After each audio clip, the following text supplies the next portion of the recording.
Good afternoon. My name is Fernanda Roveri. I'm the principal planner for the city of Monterey, and today I'll be acting as the zoning administrator. So let's begin the April 18th, 2024 zoning administrator meeting. Staff members present are principal planner Fernanda Roveri acting as zoning administrator, recording secretary Barrera, and senior associate planner Schmidt. Erica, would you like to announce how members of the public can participate during the meeting? Sure. Information on participating in this meeting and providing public comment, including remotely by Zoom or telephone, is on this meeting's agenda, which is online at isearchmonterey.org. Remote commenters will be muted until it is their turn to speak, and a timer will be shown on the screen. If you're connected on Zoom, the timer is accurate with no delay. In the chamber, we recommend keeping phones and devices muted to prevent audio interference with the meeting. Thank you for participating in your city government. Thank you. So let's start with the consent agenda, which contains approval of the March 7th, 2024 zoning administrator minutes. I have reviewed the minutes. Does anyone from the public have any comments on the minutes? There are currently no attendees online. Thank you. I have reviewed the minutes and I watched the meeting, the March 7th meeting, and the minutes look accurate. So I approve the minutes as presented. Now let's open it up for public comments for items not on the agenda. Do we have any hands raised? There are no hands raised in the chambers and there are no hands raised online. Thank you. So I will open up the public hearing item, which is consider 10 Harris Court, use permit application UP 240038 to allow a government office use in an existing office building. Applicant Matt Knorr, Orozco Group, property owner Patrick Orozco, West End Partners LLC, IR 150 D2 ES zoning district, commercial general plan land use designation, exempt from CEQA requirements per Article 19, Section 15301, Class 1. Chris, could you start the staff presentation? Yes, thank you, Zoning Administrator Riveri. My name is Chris Schmidt. I'm a senior associate planner for the city, and I was the planner. I am the planner assigned to this project, and I worked with the applicant on this project.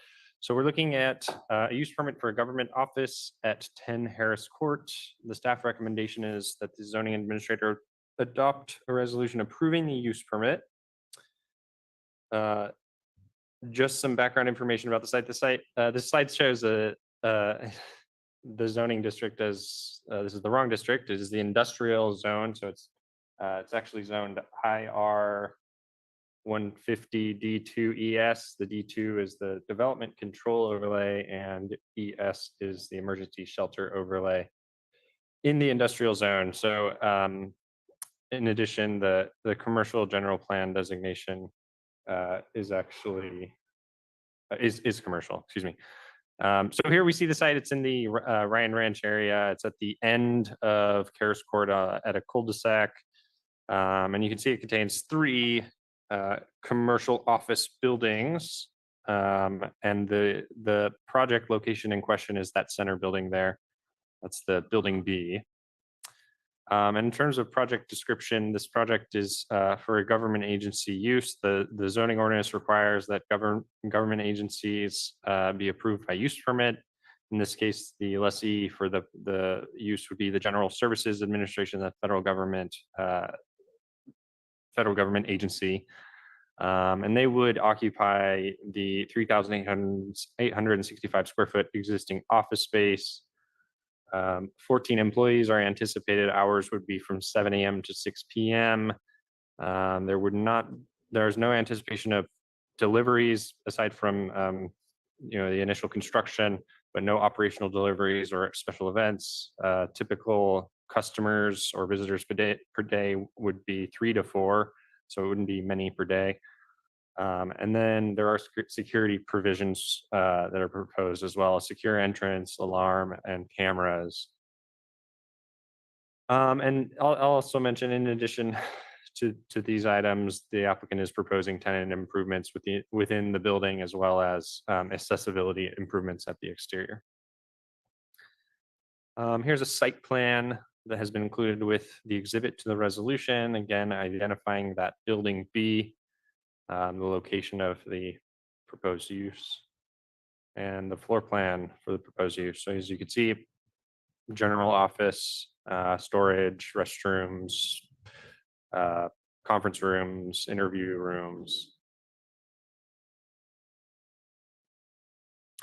In order for the zoning administrator to approve the use permit, there are 3 findings that must be made. The first is that the proposed use is in accord with the objectives of this chapter, the zoning ordinance, and the purposes of the zone, the IR industrial zone. This use is permitted by use permit. It does include really one of the things for a new use in an existing building that the staff looks at is that the required parking is provided. It is provided for this use.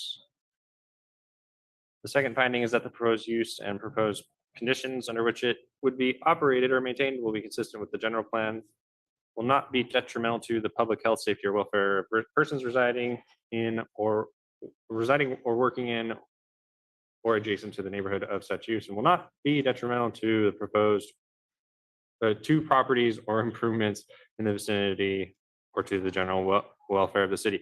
Staff made this finding. It is consistent with the commercial general plan land use as an office use, and it does include measures for security to protect the structure itself.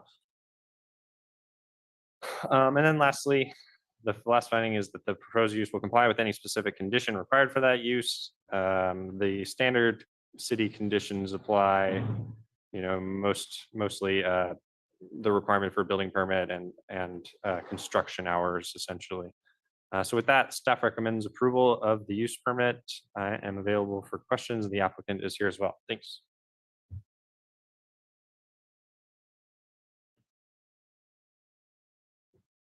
Thank you, Chris. I have a few questions. One of them is on the proposed new floor plan.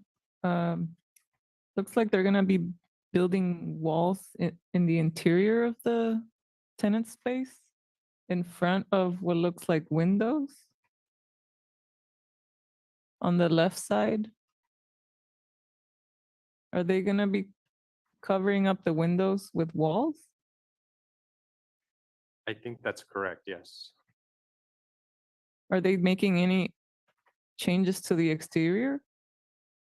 I don't believe so. Yeah, I think that the project applicant can answer that question. Okay. My other question was, how many suites are in this building? I'll refer to the Oh, applicant. okay. Thank you. Would the applicant like to make a presentation?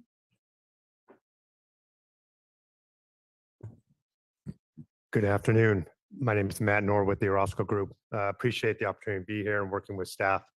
To the questions that were proposed, there are currently 4 total suites right now. Our corporate office is actually on the 2nd floor, and then there's another tenant on that floor with us. And then there's 2 suites on the ground floor, a lower level, one of which will be for the government tenant that is being proposed here this afternoon. In regards to, there will be tenant improvements inside the space, and because of some of the tenant security requirements, they require to have certain windows, not for visibility and for security. They have certain wall types for shielding that's the reason why they're put in place. So to address that concern and issue of the aesthetics, what we do is we're very sensitive about our architectural style and character of our building. It's a very high-end Class A office building. You can tell from all the finishes. So we're leaving all the finishes in place. We put in window blinds and we put them at 45-degree angle. And then the back wall is spaced off 3 to 4 inches. So there's actually air gap, and that wall is painted like a light gray so that it just looks like, the windows are partially closed and there's space behind it. So you have no real kind of perception that there's a wall behind that space. It just looks like it's, just somewhat kind of, a little dark. The windows are already have a low E tint to them as well. So you won't be able, you couldn't tell if there was something behind it or not. But that's how we're working with to address those aesthetic issue concerns. We thought that was more appropriate than actually removing all the doors or windows in those locations that they needed to be and just have a blank wall. This way we maintain that aesthetic and the articulation on the facade. So that means that the window and door openings would stay the same? That's correct. No changes. Would there be any exterior improvements at all, other than the parking space accessibility? There's only one exterior modification, and that is on the west side of the building, where we're replacing a pair of doors with a single door. And that's just because their security requirements, they don't want a pair of doors that have that kind of weak spot. So it's just becoming a single door, but it's the same height, style, color, paint, and all that, and finish. Same detailing. Okay, thank you. Thank you. That's all I have. Yeah. So let's open it up for public comments. There are still no attendees online, and I Okay, see no other members of the public in the chambers. okay, then I'll close public comments. And can I just make one correction for the Oh, record? sure. I think in the presentation I mentioned it was a commercial general plan designation. It is an industrial, and that's reflected in the staff report and resolution. So Okay, thank you. I agree with staff's recommendation to approve this project.